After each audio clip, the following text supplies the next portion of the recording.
Thank you very much. We very much appreciate the attention. Today's a big day in that we had a G7 and President Macron, who's a very special man in my book. We were together. We did it together. And I think a lot of progress has been made. We've had some very good talks with Russia. We've had some very good talks with others, and we're trying to get the war ended with Russia and Ukraine, and I think we've come a long way in a short period of weeks.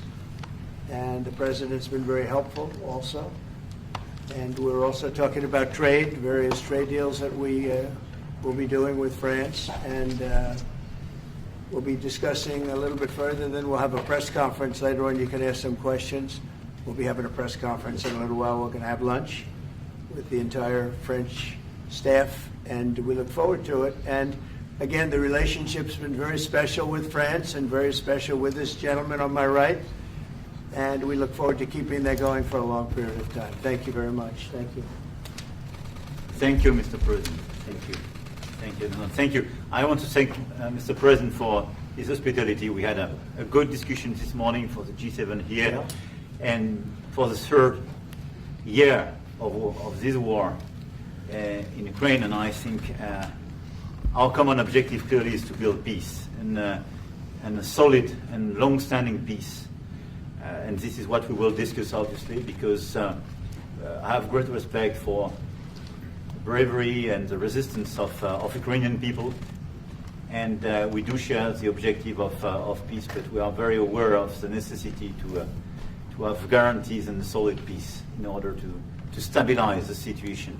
I'm here as a friend because through centuries we've been friends, and we are personal friends, as you mentioned it, because we work very well together.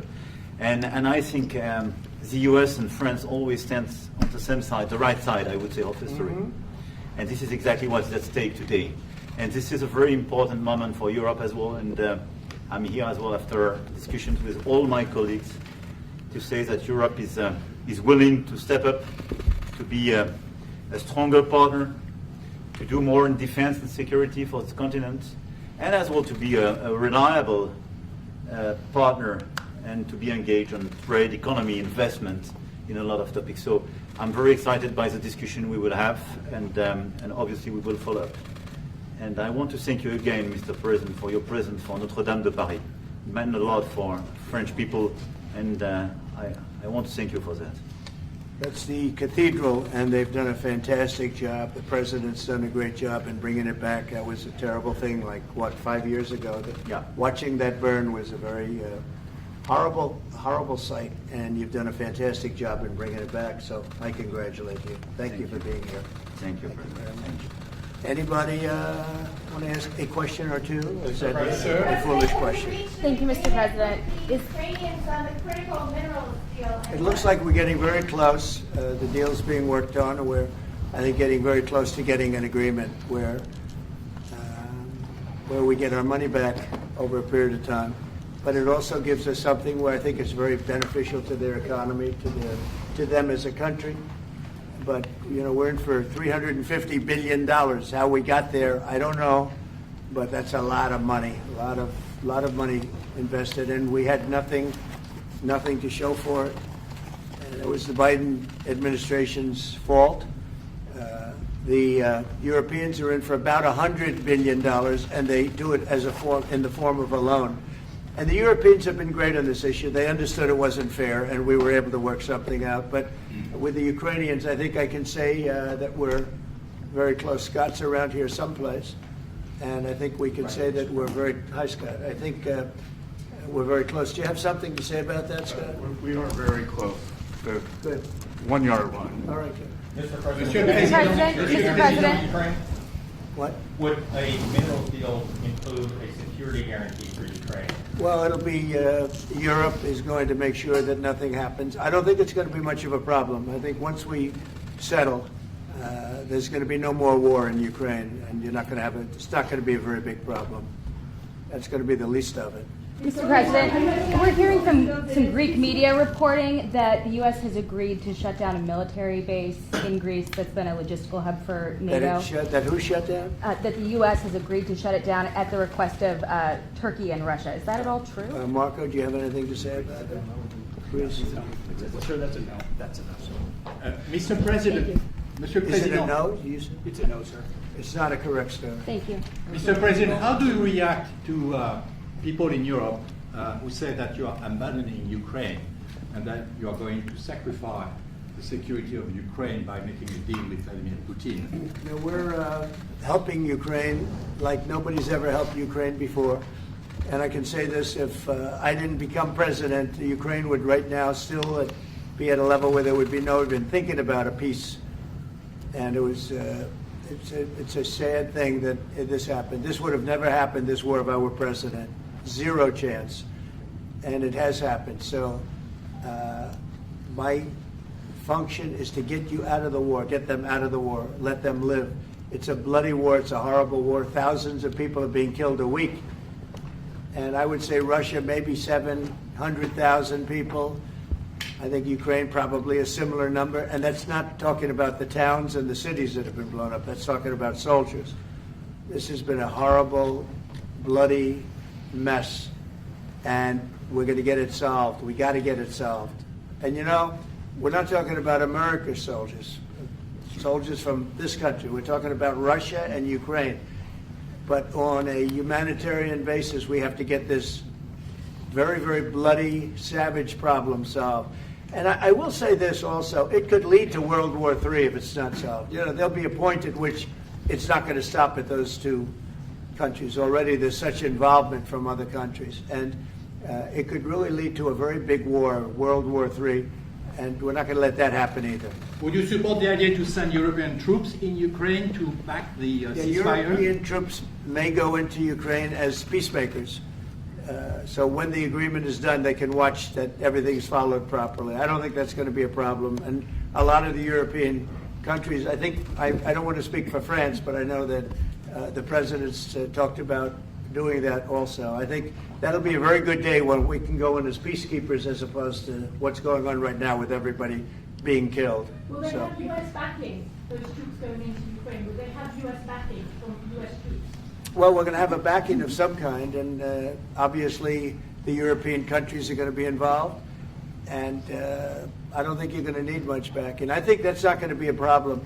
Once an agreement is signed, Russia's going to get back to its business, and Ukraine and Europe are going to get back to their business. I don't think it's going to be a problem. Mr. President, Can you talk about will you DOGE? meet with President Zelensky soon? What? Will you meet with President Zelensky soon? I will be meeting with President Zelensky. In fact, he may come in this week or next week to sign the agreement, and which would be nice. I'd love to meet him. Would meet at the Oval Office. So the agreement's being worked on now. They're very close to a final deal. It'll be a deal with rare earths and various other things, and he would like to come, as I understand it, here to sign it, and that would be great with me. I think they then have to get it approved by their council or whoever might approve it, but I'm sure that will happen. Monsieur le Président Macron, est-ce que vous pouvez commenter ce qui a été dit par le Meeting with Président? President Putin also, yes. I don't know when we speak. We're trying to get this thing worked out, but yeah, at some point I'll be meeting with President Putin too. Monsieur Macron, s'il vous plaît, est-ce que vous pouvez nous dire quelques mots en français? Mr. I President. can say a few words in French. Yes, No, le président l'a dit, je pense que c'est un moment important. C'est un moment important de la discussion. On veut bâtir la paix en Ukraine et le bilan qui a été rappelé, une réalité, il y a d'1 million de morts et de blessés depuis le début de ce conflit et de cette guerre d'agression. Notre volonté, c'est que cette paix dure, parce que nous avons déjà eu un cessez-le-feu et une paix qui n'a pas été respectée. C'était les accords de Minsk, 1 puis 2. Et donc le corps de cette discussion, c'est de s'assurer d'abord qu'il y ait un cessez-le-feu, ensuite que les Ukrainiens soient impliqués. Et je pense que ce que vient de dire à l'instant le président Trump est très important, c'est-à-dire qu'il va rencontrer rapidement le président Zelensky pour signer cet accord sur les minerais critiques et les terres rares, et que c'est aussi un moyen d'avoir une implication américaine forte. Les Européens sont prêts à prendre leur charge sous des formes diverses de soutien à l'armée ukrainienne, de présence, y compris pour pour s'assurer que la paix soit durable. Et l'implication dans la durée des États-Unis d'Amérique à travers cet accord est une bonne chose. Et donc tout est encore à construire. Et je ne veux pas préempter les discussions. Mais nous partageons le même objectif. Et ce qu'on a discuté ce matin, pendant 1 heure après la visioconférence ensemble, et ce qu'on va continuer de travailler, sont pour moi des bonnes avancées. Et l'annonce de... Est-ce que l'intégrité territoriale de l'Ukraine est encore un objectif has already crédible? spoken about this just a moment ago. This is exactly what we want to do. We want to build peace with Ukraine. As President Trump mentioned, there are already 1 million dead and wounded in Ukraine since the war began. We had a ceasefire in the past that was not respected. This was under the Minsk Agreements 1 and 2. President Trump, as he said, will be meeting with President Zelensky to sign a deal on rare earths. And we are pleased to see this very strong American involvement. Europe, of course, also stands ready to support Ukraine in various ways, supporting its military. And we don't want to preempt any sort of discussions that are currently underway, but we do share the same objective of building this lasting peace.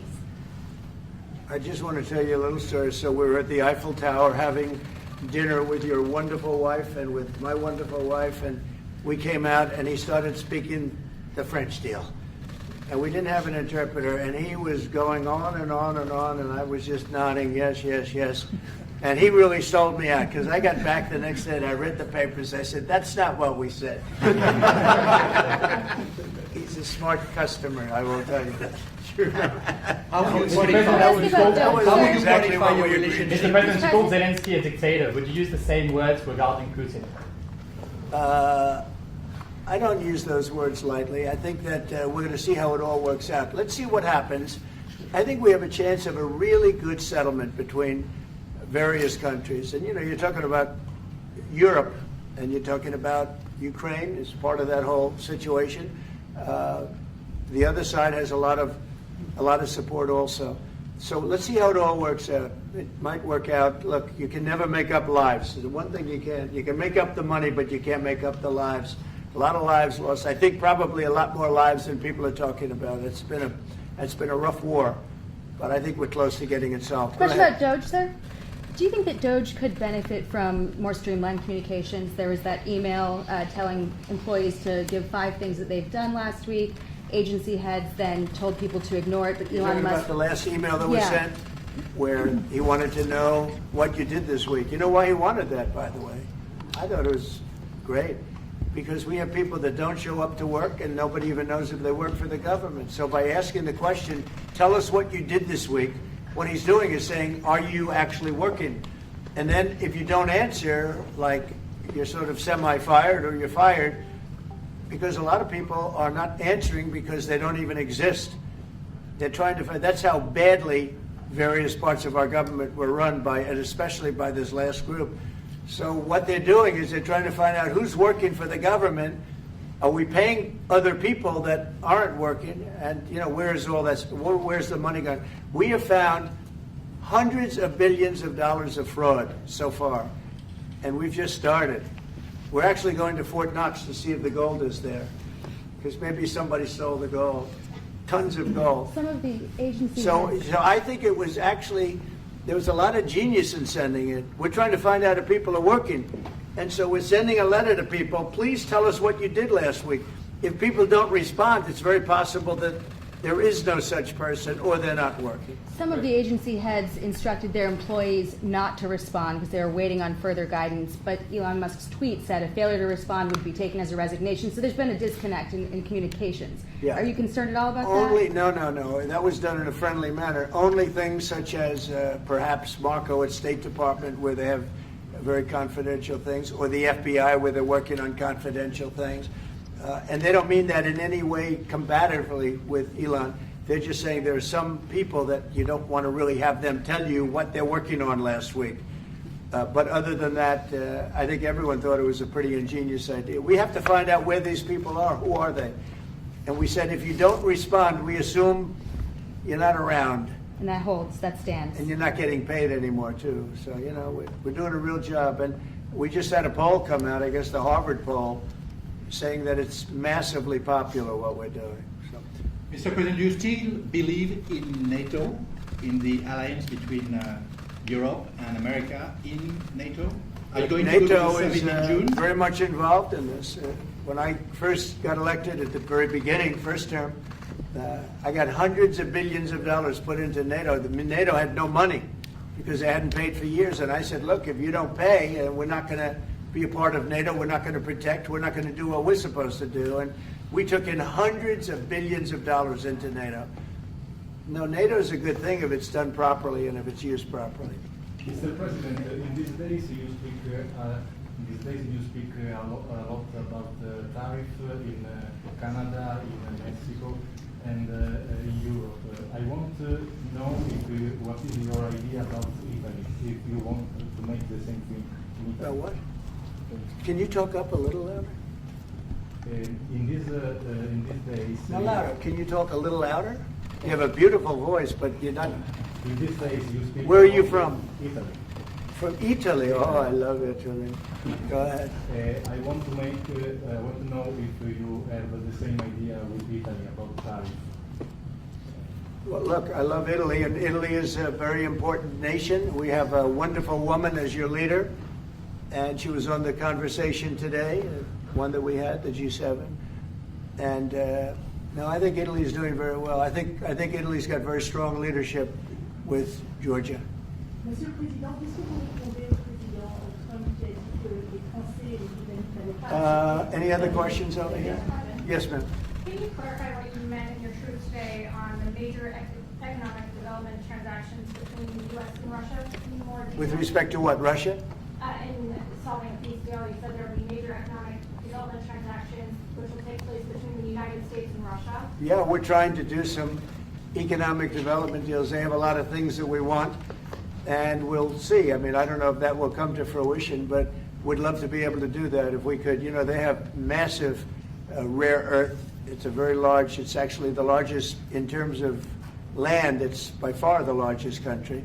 And they have very valuable things that we could use, and we have things that they could use, and it would be very good if we could do that. I think it would be a very good thing for world peace and lasting peace.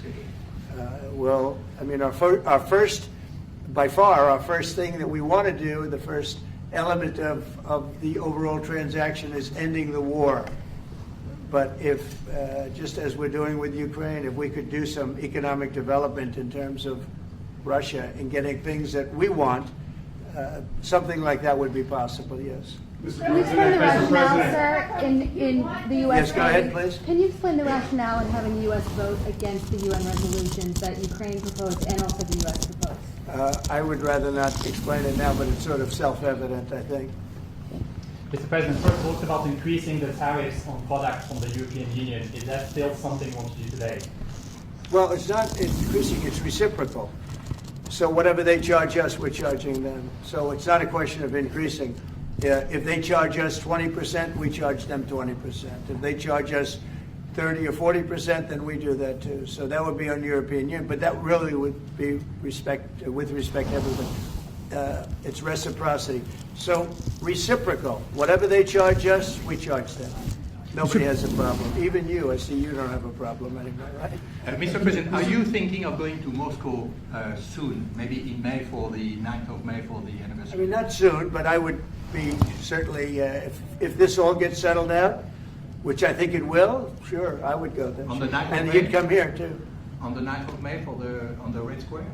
I don't know the 9th of May, no, I don't. I think that's pretty soon. But no, at the appropriate time, I would go to Moscow. Monsieur le Président, est-ce que l'envoi de troupes françaises ou européennes est envisagé en Ukraine? How soon? Within weeks. Weeks? Yeah. Let's try for right? Ukraine. Don't you think so? I'd like to have you. I think we could end it within weeks if we're smart. If we're not smart, it'll keep going, and we'll keep losing young, beautiful people that shouldn't be dying. And we don't want that. And remember what I said, this could escalate into a third world war. And we don't want that either. Mr. President, your envoy Steve Witkoff suggested a temporary ceasefire in the conflict, but the Russian government has denied that out of hand. Are you worried that they're not feeling in good faith? No, I think they, at some point, will agree to that. I think they probably wanted to. And I think once you have a ceasefire, it's going to end, because they're not going from a ceasefire back to war. I think people have had they're full. I'm just glad I was able to help because there was no communication with Russia until I came along. Biden didn't communicate. He couldn't communicate with his own child. So Biden didn't communicate. He couldn't. It was terrible. He hadn't spoken to Putin in 3 years. You're trying to end a war. People are being killed. Every week, thousands of people are being killed. Soldiers, in this case, mostly. Also towns, as missiles go in and back and forth.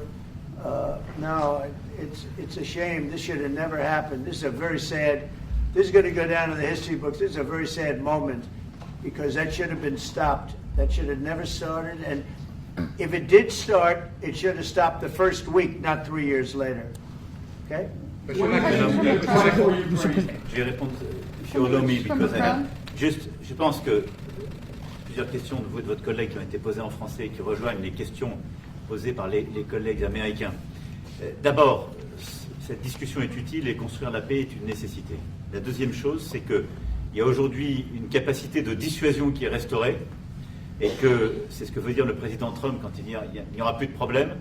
Je pense que la force du réengagement américain aujourd'hui, c'est en quelque sorte l'incertitude aussi pour le président Poutine. Et donc il y a une capacité de dissuasion qui est là, qui permet de sceller d'abord sans doute une trêve, la capacité à vérifier que cette trêve est respectée, et ensuite un accord de paix qui permettra de reconstruire l'Ukraine, mais de lui apporter aussi les garanties de sécurité. Dans le cadre de ces garanties de sécurité, nous pensons que nous avons notre rôle à jouer.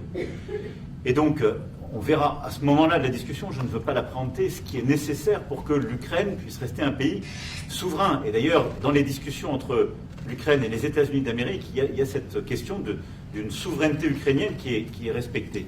Et donc, nous, ce que nous avons préparé en particulier avec nos partenaires britanniques, dans le cadre d'un travail très étroit qu'on a mené ces dernières semaines, et partagé avec tous les pays européens et alliés qui sont prêts à s'y joindre, c'est l'idée de dire on est prêt à apporter ces garanties de sécurité. Les conditions, elles doivent en être définies. Par l'envoi de troupes ? Elles doivent être définies par l'accord. Ça peut aller jusqu'à l'envoi, comme l'a dit le président, de troupes qui iront observer que la paix est bien respectée, qui iront se positionner, pas sur la ligne de front, pas pour justement, en quelque sorte, être dans le conflit, mais marquer une présence comme une garantie.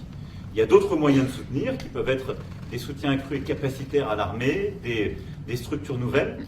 Et je pense aussi que l'accord qui est discuté, le président l'a dit, la crédibilité américaine qui est mise dans ce moment, c'est aussi montrer que chacun est dans son rôle, mais que nous avons une unité, Européens et Américains, et donc avec une forme de garantie que les Américains prennent par la discussion sur les minerais critiques qui sont en train de finaliser. That is the most beautiful language. I have no idea what he's saying, but that is the most elegant, beautiful language. Go ahead, please. This is a question that was asked by several. What we need to do is make sure that we are building peace. We have deterrence capabilities that have been restored. As President Trump said, there won't be any more problems. We've seen the U.S. re-engagement and the message that sends to Mr. Putin. We have deterrence, which will allow a truce to take place, verification of that truce, and then a peace agreement can be put in place so that we can start rebuilding Ukraine with security guarantees. And we have a role to play in that. Again, I'm not preempting any discussions, but we've spoken about Ukraine's sovereignty, and that has been a subject of discussion between the U.S. and Ukraine. We have also been working closely with our British partners this week. We've shared this information with other European countries, and we are ready and willing to provide those security guarantees, which could perhaps include troops, but they would be there to maintain peace. They would not be along the front lines. They would not be part of any conflict. They would be there to ensure that the peace is respected. Our assistance may include other capacity building, perhaps for the military. We see U.S. credibility here. We each have our role to play, but it will be done in a united fashion. Mr. President, do you think that Ukraine should give up a part of its territory? Well, we're going to see. It's a negotiation that's just starting, and they've been fighting, and there's been a lot of land that's been taken. So we'll have to see how that works out. That's part of the negotiation. I will say there was great unity in that room today. We were via Skype or whatever, but it was great, tremendous unity today in that room with the other countries. Ukraine wants France some going of to- the territories back. Can they take it back? What they lost in the past years? That's not an easy thing to do, is it? Right? It's not an easy. Just asking whether or not you can take back the land that they lost. And I say that, yeah, perhaps some of it, yeah, I hope so.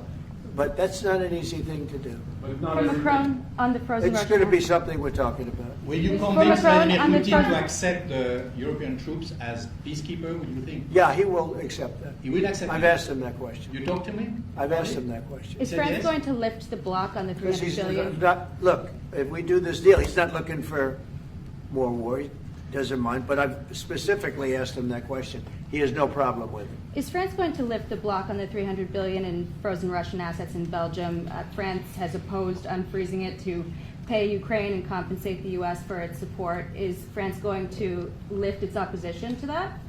This is, we speak about frozen assets. We already used them to back precisely the loans negotiated at the G7. And it's part of the sanctions, so it will depend on the follow-up of the discussions. But clearly, we respect international law. It's just frozen assets now. You can take the proceeds of the frozen assets, but you cannot take the assets themselves because it's not respecting international law, and we want to respect international How law. is one different than the other? You can take the proceeds from it. How can you not take Because the it's assets? very different. You keep the assets, you take the proceeds because they are paralyzed in a certain way. You take the proceeds during the wartime, but you keep the assets, and it's part of the negotiation at the end of the war. Because, this war costed all of us a lot of money. And this is the responsibility of Russia, because the aggressor is Russia. Should the U.S. be compensated? So at the end of the day, this frozen asset should be part of the negotiation. All in all. Will France support the U.S. being compensated? I support the idea to have Ukraine first being compensated because they are the one to have lose a lot of their fellow citizens and being destroyed by these attacks. Second, all of those who paid for could be compensated, but not by Ukraine, by Russia, because they were the one to aggress. Again, just so you understand, Europe is loaning the money to Ukraine. They get their money back. No, in fact, to be frank, we paid 60% of the total effort, and it was through, like the US, loans, guarantee, grants, and we provided real money. To be clear, we have 230 billion frozen assets in Europe, Russian assets, but this is not as a collateral of a loan because this is not our belonging. So they are frozen.